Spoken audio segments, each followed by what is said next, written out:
Hello friends, నేను మీరు Ahmed Pasha. Welcome to the media report. ఒక విద్యార్థినిని, ఒక మహిళని జుట్టు పట్టుకొని ఈడ్చుకుంటూ తీసుకెళ్లి అరెస్ట్ చేశారు పోలీసులు. ఇది ఎప్పుడో స్వాతంత్రం రాకముందు జరిగిన సంఘటన కాదు.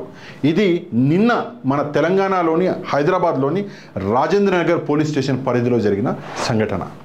ఆ వీడియో చూసినాక నిన్నటి నుంచి నాకైతే ఒళ్ళు మండిపోతుంది. ఆ వీడియో చూసిన ప్రతి ఒక్కరికి కోపం వస్తుంది. ఈరోజు అన్ని న్యూస్ పేపర్ల హాట్ టాపిక్ అదే.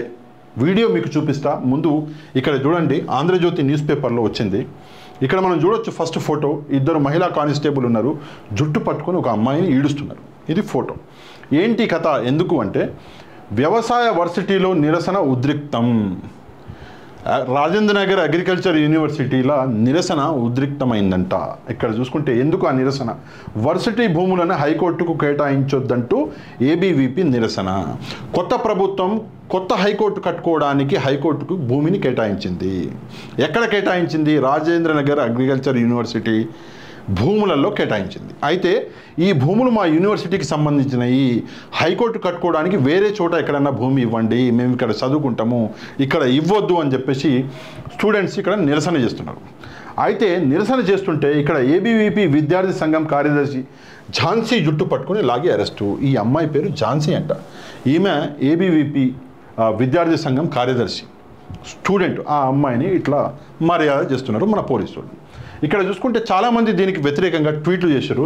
ఫస్ట్ ట్వీట్ కల్వకుంట్ల కవిత గారు, ఆమె దగ్గర నుంచి వచ్చింది. ఇక్కడ చూడొచ్చు వీడియో. మనం ఇక్కడ స్టార్టింగ్ నుంచి చూసుకుంటే చూడండి, అమ్మాయి పరిగెడుతుంటే వెనకాల నుంచి వచ్చి బండి మీద జుట్టు పట్టుకొని లాగి ఇక్కడ పడేసి ఇప్పుడు దిగుతుంది చల్లగా మేడం. అగో ఇక్కడ కవిత గారు కాకుండా మన బీజేపీ అరవింద్ గారు కూడా ఈ వీడియోని పోస్ట్ చేసిండు. ఇక్కడ మనం చూసుకున్నట్లయితే ఇక్కడ అగో ఇది వీడియో, సేమ్ వీడియోని పోస్ట్ చేసినాడు. ప్రభుత్వాన్ని ప్రశ్నిస్తున్నాడు ఏంది కథ అని చెప్పేసి. అరవింద్ గారు కాకుండా మన కిషన్ రెడ్డి గారు కూడా ఈ వీడియోని పోస్ట్ చేయడం అనేది జరిగింది. ఇక్కడ చూసుకుంటే మనం అగో ఈ వీడియో పోస్ట్ చేయి. అయితే ఈ వీడియోలో చాలా సందేహాలు ఉన్నాయి. మొదటి సందేహం ఏంటంటే, ఈ పరిగెడుతున్న విద్యార్థిని, ఈ అమ్మాయి ఎవరైతే ఉన్నారో, ఈ అమ్మాయి ఏమైనా టెర్రరిస్టా లేదంటే మర్డరరా? ఎందుకని అంత దారుణంగా ఆ అమ్మాయిని అరెస్ట్ చేయవలసి వస్తుంది? ఇది మొదటి ప్రశ్న. రెండో ప్రశ్న, ఈ బండి మీద ఇద్దరు మహిళా పోలీసులు ఉన్నారు. ఈ అమ్మాయి ముందర పరిగెడుతుంది. అయితే వెనకాల కూర్చున్న మహిళా పోలీస్ దిగి పరిగెత్తుకుంటూ వెళ్ళి ఆ అమ్మాయిని పట్టుకోవచ్చు కదా. ఈ మహిళా పోలీస్కి ట్రైనింగ్ ఇచ్చింది కదా ప్రభుత్వం. ఏ మహిళ ఆ పోలీస్ ఆఫీసర్కి పరిగెత్తడం చేతగాట్లేదా? లేదా కూర్చున్న దగ్గరే అన్నీ వచ్చేసరికి బాగా అదైపోయిందా? ఇప్పుడు లేవడము, నడవడం, పరిగెత్తడం మర్చిపోయారా పోలీసు వాళ్ళు? ఎందుకని చెప్పేసి ఇట్లాంటి చెత్త పని చేసేసి న్యూస్లోకి ఎక్కింది ఈ పోలీస్ ఆమె? నాకు అది అర్థం కావట్లేదు. ఇది రెండో ప్రశ్న. మూడో ప్రశ్న, చాలా ఇంపార్టెంట్ ప్రశ్న ఏంటంటే, ఈ ఇద్దరు మహిళా పోలీసులు బండి మీద వస్తున్నారు కదా. ఇది సైబరాబాద్ రాజేంద్ర నగర్ పోలీస్ స్టేషన్ అనేది సైబరాబాద్ కమిషనరేట్లోకి వస్తుంది. ఆ కమిషనరేట్ రూల్ ప్రకారం ఇద్దరు కూడా హెల్మెట్ ధరించాలి. బండి మీద పోయే ఇద్దరు కూడా ధరించాలి. అయితే ఇద్దరు మహిళా పోలీసులు కూడా హెల్మెట్లు ధరించలేదు. ఎందుకు అంటే, రూల్స్ సామాన్య ప్రజల్ని పీడించడానికైనా. ఎవరన్నా హెల్మెట్ లేకుండా పోతుంటే ఇమ్మీడియట్గా చాలాను రాసేసి పడేస్తారు, ఫోటోలు తీసి చాలాను పంపిస్తారు. ప్రజల రక్తం తాగుతున్నారు చాలాన్ల పేరుతోటి. పోలీసు వాళ్ళకి ఇది వర్తించదా? ఏ పోలీసు వాళ్ళు మనుషులు కదా? వాళ్ళకి చేత కాదా? ప్రభుత్వం ఏ రూల్ పెట్టినా ఫస్ట్ పాటించాల్సింది పోలీసు వాళ్ళే.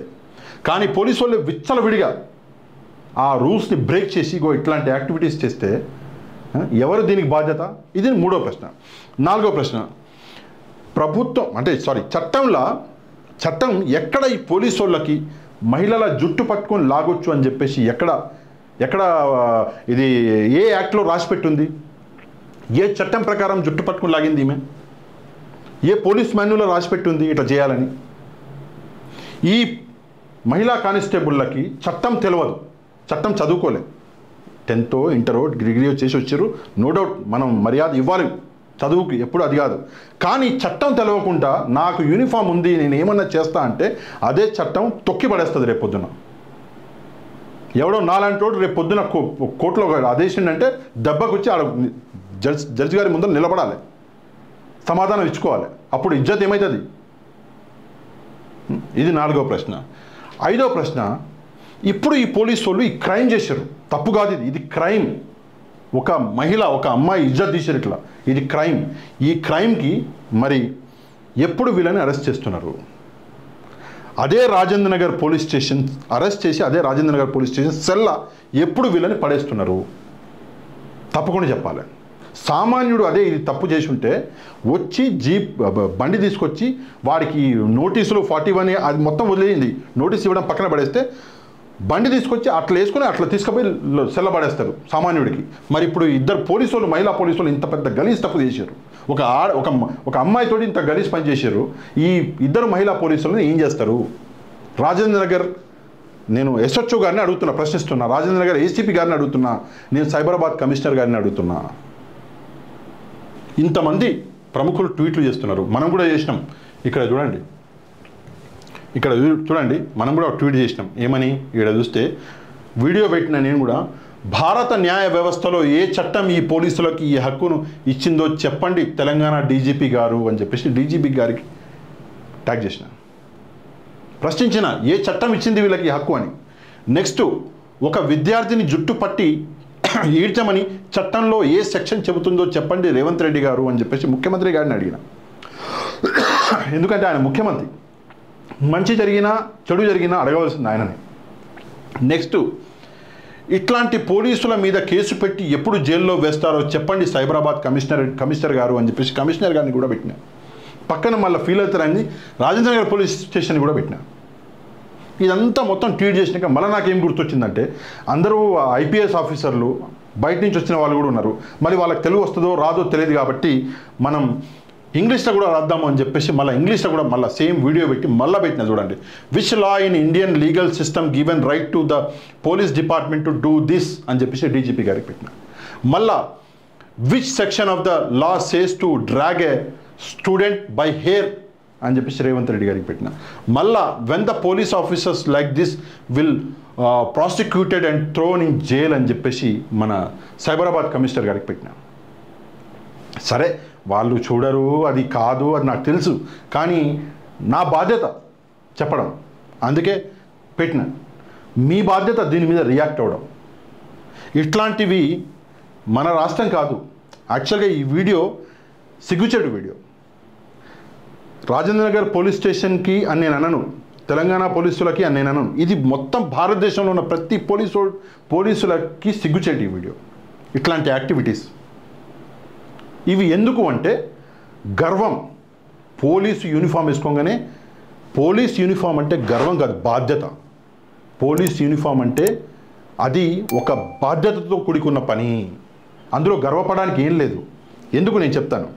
ఒక రైల్వే డిపార్ట్మెంట్లో పనిచేసే ఒక వ్యక్తి, ఒక ఎడ్యుకేషన్ డిపార్ట్మెంట్లో పనిచేసే ఒక వ్యక్తి, వేరే డిపార్ట్మెంట్లలో పనిచేసే వ్యక్తులు ఎలాగున్నారో అలాగే పోలీస్ డిపార్ట్మెంట్లో పనిచేసే వ్యక్తులు కూడా ఒక ఉద్యోగులు.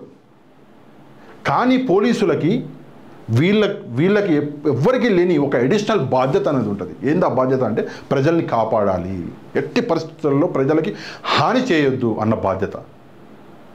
ఆ బాధ్యతను మీరి మర్చిపోయి ఇట్లాంటి పనులు లేదు యూనిఫామ్ వచ్చి ఇక ఉద్యోగం వచ్చేసింది మనకి, ఎవడు ఏం చేసేటోడు ఉండడు. మా డిపార్ట్మెంట్లో మ్యాక్సిమం అయితే ఏమవుతుంది, ఎంక్వైరీ అవుతుంది, లేదా ఆడికన్నా అటాచ్ చేస్తారు ఏదైనా ఆఫీస్కి, అంతే. మన ఉద్యోగం మాత్రం గ్యారంటీ అని చెప్పేసి ధీమాతోటి ఇట్లాంటి పనులు చేస్తున్నారు.